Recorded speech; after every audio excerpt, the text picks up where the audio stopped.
kalau ini Maulid Nabi Muhammad, seharusnya dia tidak dirayakan pada 12 Rabiul Awal.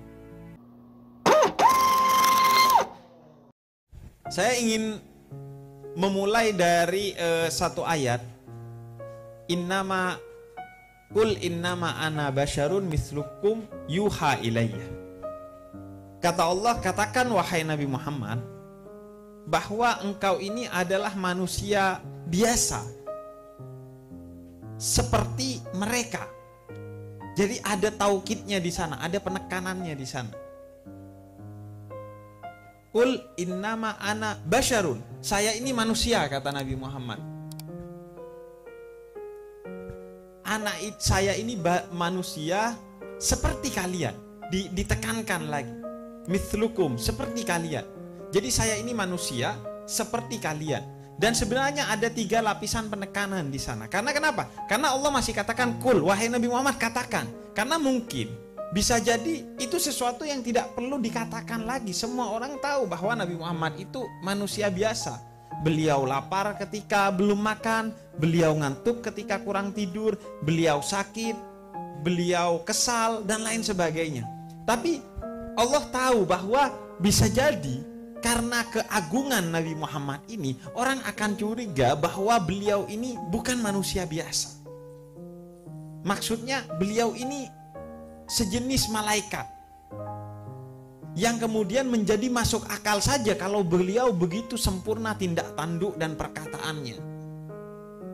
Maka katakan, kata Allah, deklarasikan bahwa kamu ini manusia, dan deklarasikan bahwa manusia seperti kalian, agar tidak ada asumsi, oh iya Nabi Muhammad manusia tapi beda dengan saya. Ini sekaligus petisi pertama tentang kesetaraan semua manusia, bahwa saya ini manusia seperti kalian.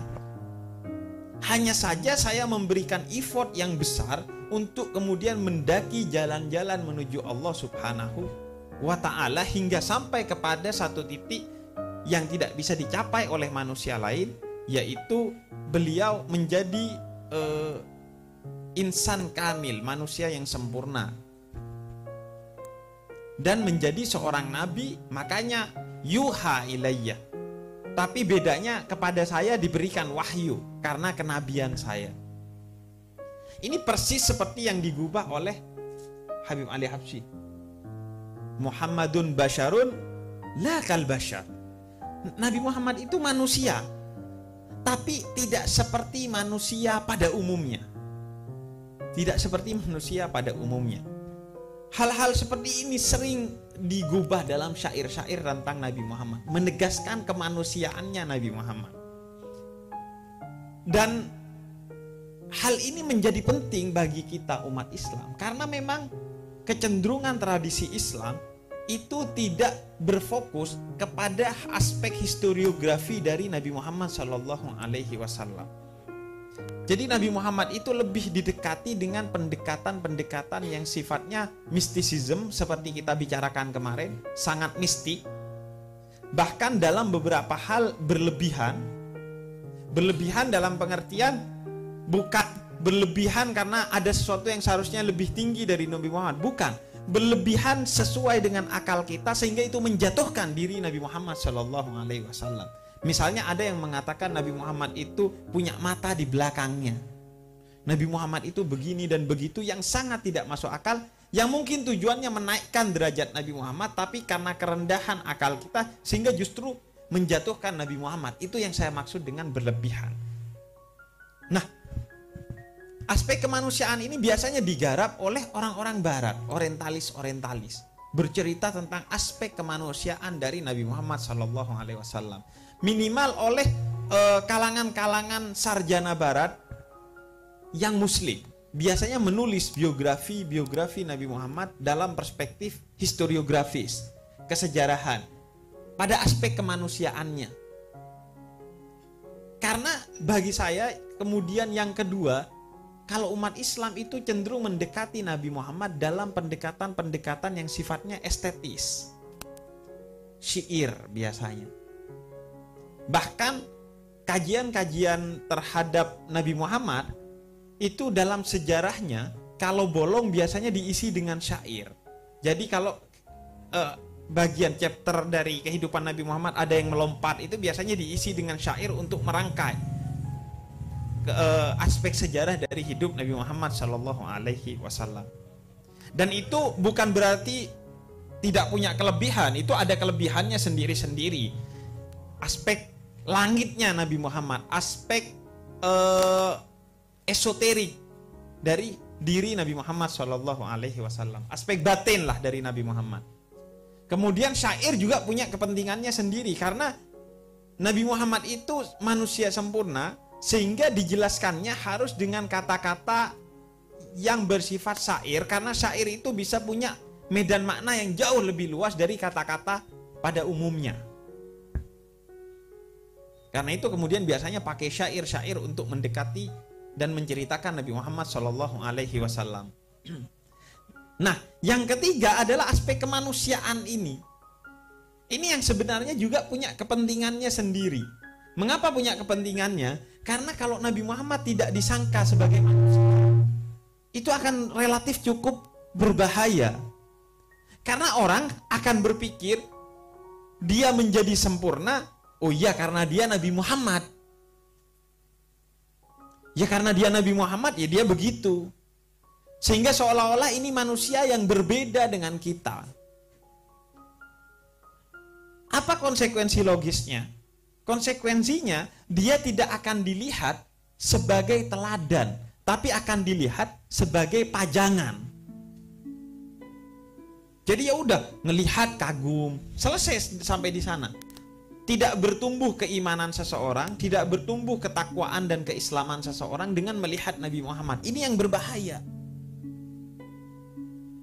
Karena itu perlu juga ditegaskan bahwa Nabi Muhammad seperti kita. Kira-kira agar kita berpikir kalau Nabi Muhammad bisa, seharusnya kita bisa meniru Nabi Muhammad Shallallahu Alaihi Wasallam dengan kesadaran tidak akan pernah sampai kepada titik Nabi Muhammad itu sendiri sebenarnya. Karena ada satu pemuda yang tiba-tiba nyelidiki Nabi Muhammad dan pengen seperti Nabi Muhammad atau bahkan lebih dari Nabi Muhammad. Dia selidiki, ternyata Nabi Muhammad itu sebenarnya ada 3 pemuda. Yang pertama melihat Nabi Muhammad itu berpuasa tapi masih berbuka. Akhirnya dia memutuskan untuk berpuasa tanpa berbuka agar melebihi Nabi Muhammad. Akhirnya tentu resikonya bukan imannya yang naik, tapi asam lambungnya yang naik. Tipes dia. Yang kedua melihat Nabi Muhammad itu sholat tapi masih tidur ketika malam. Dia sholat sepanjang malam tanpa tidur. Akhirnya ya insomnia dia. Dan kemudian ada yang melihat Nabi Muhammad masih menikah, dia memutuskan untuk tidak menikah. Ya, jadi dia tidak. Jadi dia memutuskan untuk mengikuti jejaknya Cito dan Virus.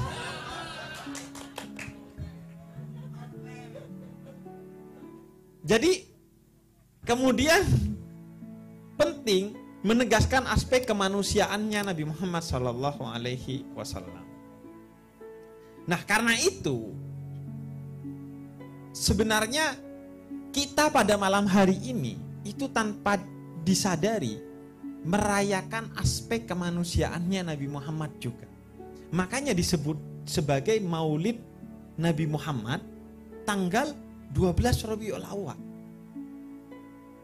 Pertanyaan saya, kalau ini Maulid Nabi Muhammad, seharusnya dia tidak dirayakan pada 12 Rabiul Awal, tapi pada 17 Ramadan. Karena beliau diangkat menjadi Nabi dan Rasul pada 17 Ramadan. Ketika mendapatkan wahyu pertama. Tapi kenapa perayaannya 12 Rabiul Awal? Karena ini perayaan Nabi Muhammad sebagai Nabi maupun bukan sebagai Nabi. Sebagai Nabi maupun sebagai manusia biasa. Setelah umur 40 tahun maupun sebelum umur 40 tahun atau bahkan sebelum umur 25 tahun. Karena semua aspek kehidupan Nabi Muhammad itu penuh dengan nilai-nilai yang penting untuk kita. Karena itu kemudian disebutnya Maulid Nabi, bukan Maulud Nabi. Karena kalau Maulud itu lebih berfokus kepada sosoknya, kalau Maulid itu lebih berfokus kepada segala aspek yang terkait dengan Nabi Muhammad, itu menjadi kebaikan bagi diri kita sendiri. Karena itu ini perayaan tentang segala sesuatu yang terkait dengan Nabi Muhammad, termasuk aspek beliau bahwa beliau adalah manusia biasa seperti kita. Untuk kita mengambil ibroh, keteladanan dari sosok Nabi Muhammad SAW.